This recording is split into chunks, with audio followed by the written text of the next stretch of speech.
हमारे चैनल पर आपका स्वागत है ग्लोबल चक्रव्यूह में।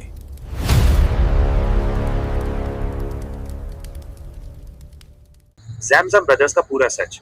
क्या आपने भी देखा है कि जब भी किसी देश का कोई बड़ा यूट्यूबर, इन्फ्लुएंसर या कंटेंट क्रिएटर अचानक दुबई या यूएई पहुंचता है, तो कुछ ही दिनों में उसकी वीडियो ज़ैमज़म ब्रदर्स के साथ दिखाई देने लगती है?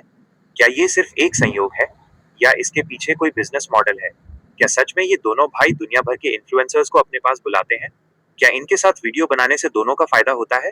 और अभी हाल ही में भारत के क्रिएटर आर्यन केल्विन के साथ वीडियो आने के बाद फिर से यही सवाल सोशल मीडिया पर उठने लगे। तो आज की इस वीडियो में हम बिना किसी अफवाह, बिना किसी नफरत और बिना किसी पक्षपात के जानेंगे ज़ैमज़म ब्रदर्स का पूरा सच। ये वीडियो केवल सार्वजनिक रूप से उपलब्ध जानकारी और सोशल मीडिया पर दिखने वाले पैटर्न के आधार पर है। अगर किसी नई जानकारी से भविष्य में बदलाव होता है, तो तथ्य भी बदल सकते हैं। चलिए शुरू करते हैं। अध्याय 1। आखिर कौन है ज़ैमज़म ब्रदर्स? सबसे पहले ये समझना जरूरी है कि आखिर ज़ैमज़म ब्रदर्स हैं कौन। ज़ैमज़म ब्रदर्स दो भाई हैं जो यूएई यानी यूनाइटेड अरब एमिरेट्स में रहते हैं। उन्होंने अपनी पहचान यूट्यूब, इंस्टाग्राम, फेसबुक और दूसरे सोशल मीडिया प्लेटफॉर्म्स के जरिए बनाई। शुरुआत में वे छोटे छोटे vlogs, luxury cars, Dubai lifestyle, business और इन्फ्लुएंसर्स के साथ कोलैबोरेशन करते थे। धीरे धीरे उनकी पहचान बढ़ती गई। आज उनके लाखों फॉलोअर्स हैं। उनकी वीडियोस पर लाखों व्यूज आते हैं और दुनिया के अलग अलग देशों के क्रिएटर्स उनके साथ दिखाई देते हैं। अध्याय 2। लोग आखिर इन्हें जानते क्यों हैं? अगर आपने इनके चैनल को ध्यान से देखा होगा तो एक चीज बार बार नजर आती है। जब भी कोई बड़ा क्रिएटर दुबई आता है तो ज़ैमज़म ब्रदर्स उसके साथ वीडियो बनाने की कोशिश करते हैं। कभी कार राइड, कभी शॉपिंग, कभी रेस्टोरेंट, कभी ऑफिस टूर और कभी बिजनेस डिस्कशन। इस वजह से दर्शकों को लगता है कि शायद ये हर बड़े क्रिएटर के दोस्त हैं। लेकिन असल में सोशल मीडिया की दुनिया में कोलैबोरेशन बिल्कुल सामान्य बात है। लगभग हर बड़ा क्रिएटर दूसरे क्रिएटर के साथ वीडियो बनाता है। इससे दोनों के ऑडियंस एक दूसरे तक पहुंचते हैं और दोनों को फायदा मिलता है। अध्याय 3। क्या ये इन्फ्लुएंसर्स को खुद बुलाते हैं? अब सबसे बड़ा सवाल, क्या ज़ैमज़म ब्रदर्स दुनिया भर के इन्फ्लुएंसर्स को खुद दुबई बुलाते हैं? इस सवाल का कोई सार्वजनिक और आधिकारिक प्रमाण उपलब्ध नहीं है कि हर क्रिएटर को वही इनवाइट करते हैं। असल में हर कोलैबोरेशन का तरीका अलग होता है।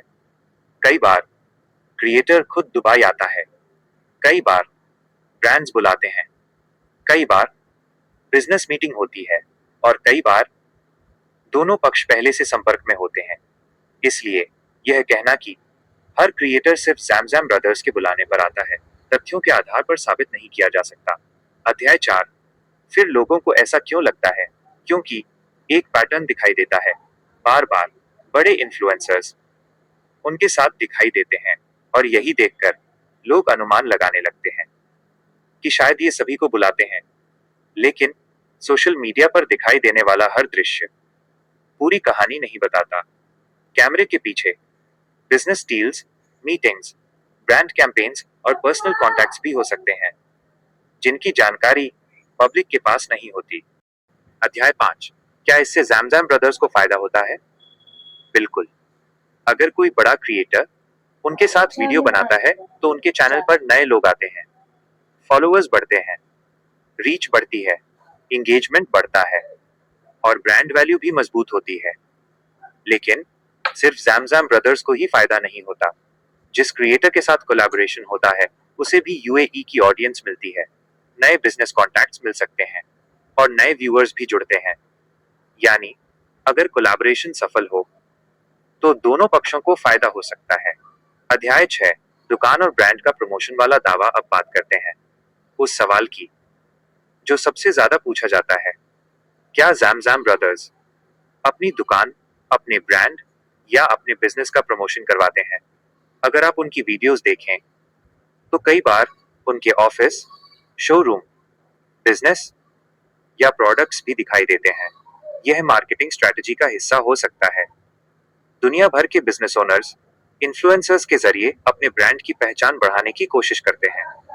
लेकिन यह कहना कि हर क्रिएटर से प्रमोशन करवाया जाता है या हर कोलैबोरेशन सिर्फ एडवर्टाइजमेंट होता है, ऐसा दावा बिना ठोस प्रमाण के नहीं किया जा सकता। कई बार सिर्फ वीलॉग रिकॉर्डिंग होती है। कई बार दोस्ती के कारण वीडियो बनती है और कई बार प्रोफेशनल कोलैबोरेशन भी हो सकता है। इन सभी स्थितियों की जानकारी सार्वजनिक रूप से हमेशा उपलब्ध नहीं होती। अध्याय 7, आर्यन केल्विन के साथ क्या हुआ? हाल ही में भारतीय content creator Aryan kelvin Dubai गए। वहां उन्होंने ज़ैमज़म ब्रदर्स के साथ वीडियो रिकॉर्ड किए। इसके बाद दोनों के सोशल मीडिया प्लेटफॉर्म पर ये वीडियो दिखाई दिए। बस यहीं से इंटरनेट पर चर्चाएं शुरू हो गईं। कुछ लोगों ने कहा, देखो, फिर एक बड़ा क्रिएटर इनके साथ आ गया। कुछ लोगों ने कहा, ये सिर्फ प्रमोशन है। तो कुछ लोगों ने इसे बिल्कुल सामान्य कोलैबोरेशन बताया। लेकिन सार्वजनिक रूप से ऐसा कोई आधिकारिक प्रमाण उपलब्ध नहीं है जिससे यह साबित हो कि यह कोलैबोरेशन किसी विशेष भुगतान या किसी गुप्त समझौते के तहत हुआ था। इसलिए जो बातें सोशल मीडिया पर कही जाती हैं, उन्हें तथ्य मान लेना सही नहीं होगा। अध्याय 8, इन्फ्लुएंसर मार्केटिंग कैसे काम करती है? आज सोशल मीडिया सिर्फ एंटरटेनमेंट नहीं रहा, ये एक बहुत बड़ा बिजनेस बन चुका है। जब दो बड़े क्रिएटर साथ आते हैं तो दोनों की ऑडियंस एक दूसरे तक पहुंचती है। इसे क्रॉस प्रमोशन भी कहा जाता है। उदाहरण के लिए, अगर किसी क्रिएटर के 50 लाख फॉलोअर्स हैं और दूसरे क्रिएटर के 30 लाख फॉलोअर्स हैं, तो कोलैबोरेशन के बाद दोनों को नए व्यूअर्स मिल सकते हैं। यही कारण है कि दुनिया के लगभग सभी बड़े यूट्यूबर्स कोलैबोरेशन करते हैं। यह केवल इंडिया में नहीं, बल्कि अमेरिका, दुबई, यूरोप, जापान, हर जगह होता है। अध्याय 9, क्या हर कोलैबोरेशन में पैसे होते हैं? यह सवाल बहुत लोग पूछते हैं। सच्चाई ये है कि इसका एक ही जवाब नहीं है।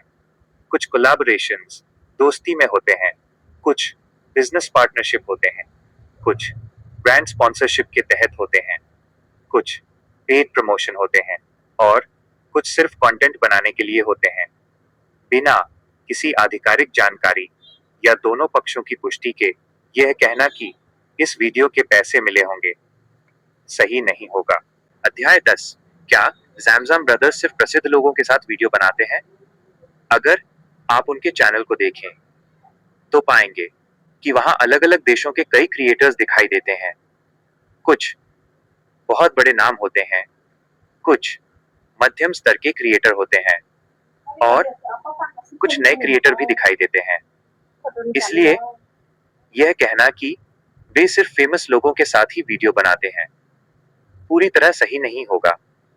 हालांकि बड़े क्रिएटर के साथ वीडियो आने पर स्वाभाविक रूप से ज्यादा व्यूज आते हैं और यही सोशल मीडिया का तरीका भी है। अध्याय 11, लोग इन्हें लेकर इतने सवाल क्यों पूछते हैं? क्योंकि जब कोई क्रिएटर बार बार बड़े नामों के साथ दिखाई देता है तो लोग उसके पीछे की कहानी जानना चाहते हैं। कुछ लोग इसे स्मार्ट नेटवर्किंग कहते हैं, कुछ इसे बिजनेस स्ट्रेटेजी कहते हैं और कुछ लोग बिना प्रमाण गलत निष्कर्ष भी निकाल लेते हैं। लेकिन सच्चाई यह है कि कैमरे पर दिखाई देने वाली हर चीज पूरी कहानी नहीं होती। अध्याय 12, हमें क्या सीख मिलती है? आज सोशल मीडिया सिर्फ वीडियो बनाने का प्लेटफॉर्म नहीं है, ये नेटवर्किंग, मार्केटिंग, ब्रांड बिल्डिंग और बिजनेस का भी माध्यम बन चुका है। जो क्रिएटर अच्छे रिश्ते बनाते हैं, नए लोगों से मिलते हैं और लगातार अच्छा कंटेंट बनाते हैं, उन्हें आगे बढ़ने के ज्यादा अवसर मिलते हैं। इसका मतलब ये नहीं कि हर कोलैबोरेशन के पीछे कोई गलत कारण ही हो। निष्कर्ष, तो दोस्तों, ज़ैमज़म ब्रदर्स को लेकर सोशल मीडिया पर कई तरह की बातें कही जाती हैं, लेकिन अब तक सार्वजनिक रूप से उपलब्ध जानकारी के आधार पर यह कहना सही नहीं होगा कि वे हर प्रसिद्ध क्रिएटर को खुद बुलाते हैं या हर वीडियो सिर्फ पेड प्रमोशन होता है। हाँ, यह जरूर कहा जा सकता है कि वे कोलैबोरेशन के जरिए अपनी पहचान और ब्रांड को मजबूत करते हैं और यह तरीका दुनिया के हजारों कंटेंट क्रिएटर्स भी अपनाते हैं। इसलिए किसी भी वायरल दावे पर विश्वास करने से पहले तथ्यों की जांच जरूर करें। अगर आपको ये वीडियो पसंद आया तो लाइक करें, चैनल सब्सक्राइब करें और कमेंट में बताइए अगला पूरा सच किस विषय पर देखना चाहते हैं। धन्यवाद। हमारे चैनल पर आपका स्वागत है ग्लोबल चक्रव्यूह में।